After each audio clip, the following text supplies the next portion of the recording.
Переслідування кримських татар та українців в анексованому Криму – це не що інше, як ксенофобія та злочини на ґрунті ненависті. Про це заявив Рефат Чубаров у Варшаві під час щорічної наради ОБСЄ. Закликав країни об'єднатися, щоб зупинити Росію, повернути мир в Україну і відновити її територіальну цілісність. Самі ж росіяни лишилися вірними старій тактиці – звинуватити будь-кого, крім себе.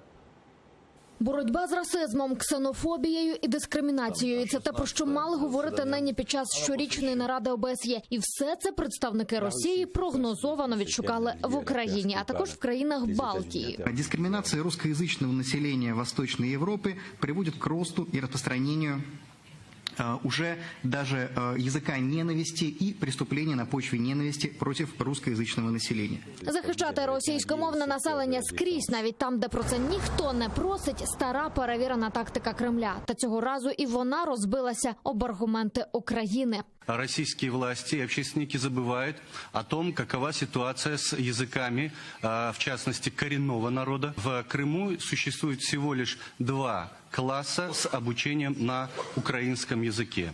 Ситуация с крымско-татарским языком и право обучаться или изучать этот язык также постоянно подвергается проблематике. І це в той час, коли в Україні 5000 шкіл, де вчаться російською мовою, приблизно стільки ж використовують однаково і українську, і російську. В то же время 2 миллиона украинцев РФ не имеют ни одной школы с украинским языком обучения. Лишь несколько тысяч детей могут изучать родной украинский язык. Украинские общественные организации запрещены в РФ.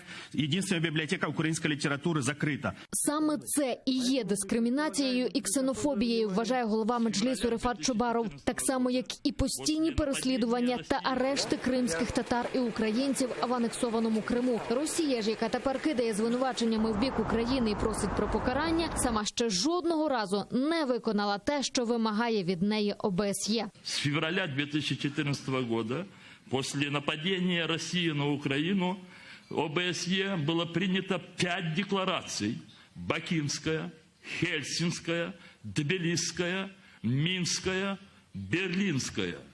Ни одна из этих рекомендаций части принуждения к России возвратиться в рамки международного права не выполнена. Ни одна из этих рекомендаций в части обеспечения мира в Україні не реалізована.